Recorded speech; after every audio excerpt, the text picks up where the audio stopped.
This session that we're going to do now focuses on how do you articulate your value proposition and how do you design a value proposition in a complex environment. Because, yeah. Can I ask you a question? Sure. In personas, how can we use them in reality in terms of, like, would you suggest to create one for each of our customers and have it and constantly develop it, and how this could help us? So this will probably help you, for example, if you're on the phone, either for like taking notes. You can use this sheet to take notes. It's like, hey, I'm talking with, who am I talking to? The guy, and write down his details. So you're basically storing that. Probably if you're doing, I don't know, 50 calls per week or something like that, you just have 50%. And then again, you're using it to see patterns. All the technical guys that I've talked to share this commonality. Or you can use it in terms to invalidate your assumptions around what they're trying to get done. So again, the two approaches. But knowing that you guys are more advanced than what I just described, I think you should probably use it as note-keeping tool. Like I'm taking notes when I'm talking with them. And I can revisit those notes when, for example, I make an offer to them. Like, yeah, who am I making an offer to? John. Oh, I remember talking with John a week ago. Let me just bring up the persona sheet and say, who is John? What is his job to be done? What I understood from the call.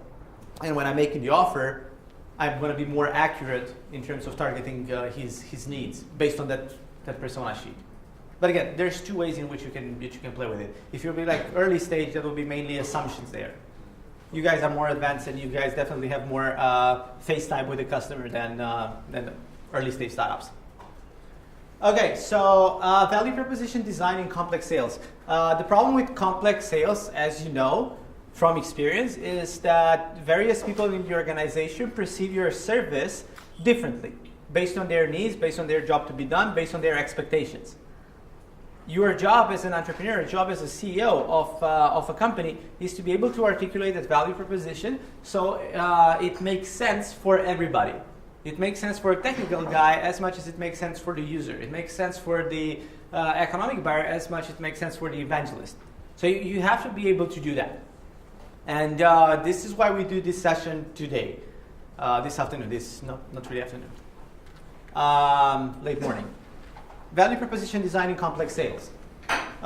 Learning goal for this session is to understand the importance of tailoring the value proposition to the individual buyer type and be able to create a value proposition canvas. We're not going to do that for various buyer types and their own businesses. We're going to do something more fun than a value proposition canvas. Have you guys done value proposition canvases before? No, great. You're not going to do one today. No, because it's so fucking boring. And I'm just going to present the model, we're going to watch a video, and then we're going to do something super, super fun. Okay, cool. Let's watch this video. Hopefully my sound system works. I don't know if you guys seen it. Did you guys see this before? No. Okay, you're going to have so much fun then. I've got a great idea for a business. That's exciting. Tell me about it. I've developed a chemical isomer that links to volatile organic compounds causing carbon bonds to rupture and wraps them in a nanotube coating. Huh. That's a little confusing. Can you dumb it down for me? Sure. What I do is I take a proprietary isomer that I developed with a picric acid wash that hollows out the carbon bonds and replaces them with a nanotube wrapping. Okay, so I guess it's pretty technical. Oh yeah. I've been working on this isomer for 9 years. So what's the business idea? To sell it. To who? Everybody will want one. What for? So they can wrap their volatile organic compounds in carbon nanotubes. I think you might need a target customer. I don't think I need to wrap my compounds in your nanotube. Well, maybe not you. So, for people who buy it, what's the value you are providing them? I've developed a chemical isomer that links to volatile organic compounds causing carbon bonds to rupture and wraps them in a nanotube coating. You've said that already. This is getting annoying. Why should anyone care about your isomer? I spent 9 years on this. I know that. Okay, pretend I'm an investor. How can I make money off your product? By selling it. You're a smart guy, but try not to think like a scientist. Think like a business person. Okay. Value chain. Term sheet. I have to go now and answer that. That's not your phone. I know. Right, so this is basically an example of how not to articulate your value proposition. Right, if you're doing this, you're probably doing it wrong, but you guys are not at this stage because you're already selling, right? But I think it was just a really, really funny example. Yeah, probably click. Okay, so we have buyer types, right? We have 4.5, as I said. Technical buyer, economic buyer, evangelist, user, and gatekeeper. We covered this already. And we have this thing called the value proposition canvas. Have you guys seen this before? Yeah, but you never used it. You've just seen it. How many people here haven't seen this before? Never seen it, like never in your life. Great, okay. So this is called a value proposition canvas. The same guy that created the business model canvas, Alex Osterwalder, created this. I think the book is called Value Proposition Design, I'm assuming. I think it's called Value Proposition Design. It basically explains how you should use it. The entire book explains how you use this. It has basically two sides. I'm not going to actually present it because I will play a video of Alex presenting it. It is two sides, the customer side, the product side. And on the customer side, we're basically looking at pretty much same things as we looked in the persona sheet. We have pains, gains, and jobs to be done. Pretty much similar to what you just did. This is basically the video. It's 4 minutes. I'm going to let it play because this explains the value proposition canvas, which we're not going to do. But I think it's really good for you to have an understanding of the model and how this is going to help you.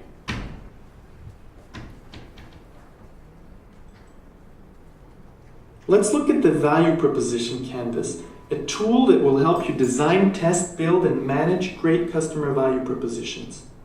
It's like a plug-in to the business model canvas.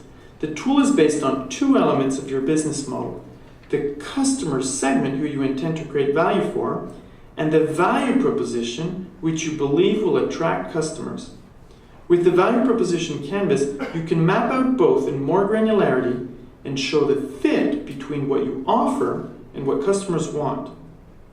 The customer segment profile describes the characteristics of your customers in more detail. The profile is composed of the jobs your customers are trying to get done in their work and in their lives, the related pains outlining the negative aspects they hate or would like to avoid, and third, the gains describing the positive outcomes and benefits which your customers would love to have. Now let's look at the profile in more detail. Jobs describe an important issue your customers are trying to solve in their work or in their lives. It could be the tasks they're trying to perform and complete, the problems they're trying to solve, or the needs they are trying to satisfy. And then jobs can have a functional, social, or emotional intent. Now, some jobs will be crucial to the customers, others will be trivial. Then the second aspect here are the pains describing anything that annoys your customers before, during, and after getting a job done. This could be undesired costs and situations, negative emotions, or risks. And again, some customer pains will be severe, others light. And the third aspect of the profile are the gains describing the outcomes and benefits your customers require, expect, desire, or would be surprised by. This includes things like functional utility, social gains, positive emotions, and cost savings. And again, some outcomes and benefits will be more relevant to customers than others. These three elements of the profile describe the customer characteristics that you can observe in the market. Now let's look at the value proposition map, describing the features of your value proposition, which you are designing to address your customers' most important jobs, pains, and gains. The map is composed of the products and services your value proposition is built around, the pain relievers outlining how your products and services alleviate customer pains. And third, the gain creators, describing the positive outcomes and benefits your products and services create for your customers. Now let's look at the map in more detail. First, the products and services simply outline the bundle of products and services that you're offering customers to help them get a functional, social, or emotional job done and to address their pains and gains. Now, the second aspect here, the pain relievers make explicit how your products and services will alleviate specific customer pains before, while, and after the customer is trying to get a job done. They show which of all the customer pains your value proposition is addressing by eliminating or reducing them. And the next aspect here are the gain creators. They make explicit how your products and services create customer gains. They show which of all the customer gains your value proposition is addressing by creating benefits and outcomes. Now you have achieved a so-called problem-solution fit when the features of your value proposition perfectly match the characteristics of your customer segment profile. When the market validates this match and your value proposition gets traction with real customers, you have achieved a so-called product market fit. But don't forget, successful businesses have more than just a great value proposition. They have a great business model that makes a customer value proposition possible. Now, do you have what it takes to design great business models and value propositions with pain relievers and gain creators that match real customer jobs, pains, and gains? Class dismissed. Is it clear what the canvas is all about? Yeah? Is it clearer? Okay. Okay, clearer is better. Okay. Now we're going to do a fun exercise. What if it comes in a box? So I have here boxes. Take one and pass it over. There's one for each team. Your box. Box. One box. One box. Okay, every team's got one box. Yeah? Anybody here not having a box? Anybody here having two boxes? Okay, good. What I would like you to do after you fold it is that I would like you to create the box of your product. Imagine that your product or your service comes in a box, right? And that box is placed in a supermarket on the shelf. And you're not there selling the service to a potential customer. Try to create a design. We're gonna have. I'm just gonna get the box. May I have the. Oh, there's one extra. You don't have a. Okay. Yeah. Yes. Yeah, sure. So you guys have everything that you need to design your. Everything you need to design your box is here. We have colors. We have more colors. Yep. We have Post-it notes. We have scissors. We have a screwdriver. I don't know what a screwdriver is for, but anyways, there's two. There's two screwdrivers. So again, guys, before I start folding, like listen to me. Again, imagine that your product comes in a box and it sits on a shelf of a supermarket. Create a design of that box in order for people to pick it up. Make it attractive. Make sure that you're addressing the needs of each buyer type. Make sure that what says on the box makes sense for the economic buyer as much as it does for a technical buyer. Do you have questions? Yeah, go ahead. Questions. What are your questions? Nothing in the box. Nothing in the box. What do you do in case each of your buyer types, you have 7 stakeholders? Each of them have a different perspective. Try to make a box that it's appealing to all. try to make a box that everybody will like want to pick up.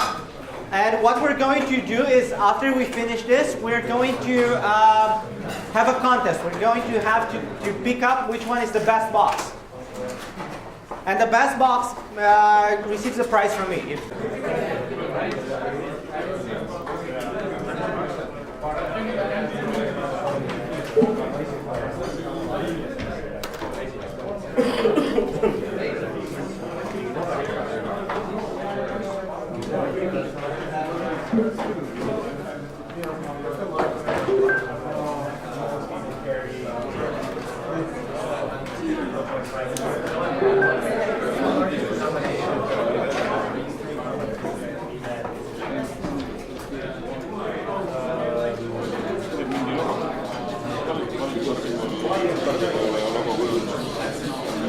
Okay, let's just do the following thing. Let's just take all the boxes, put them in the front.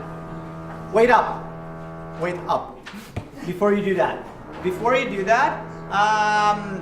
These are the following rules. Just keep and put your box there. And then, every one of you has, no, let's just do it this way, no, it's too many of you. Every team has free votes.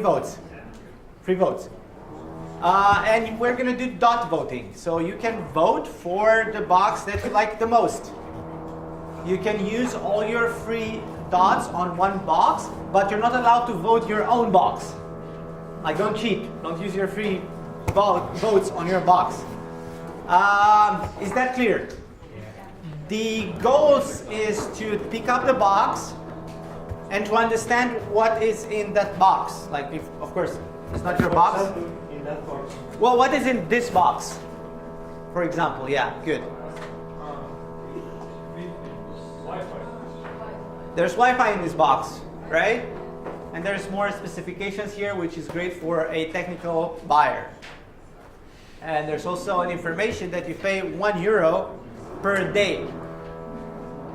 So the economic buyer will be pretty happy with that too. So then you take it, you look at it, and you vote. Is it clear what you have to do? Okay, good. Boxes in front. Let's just put them all here on the floor. Where do we put the dots? On the box. Just take. Maybe put empty paper next to it? We can do that. No, let's just put it on the box. We're gonna mess up the boxes, I know. But it's so much easier. Parking one got 8 votes. Great job.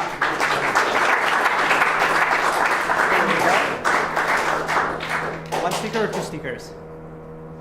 2 stickers. Trying to get rid of them.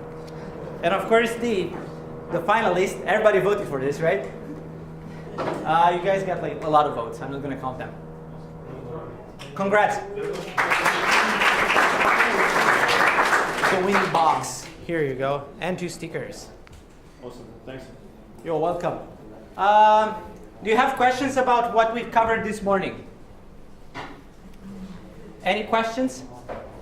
Any things that you feel you didn't understand or you want to ask questions about? Okay, good.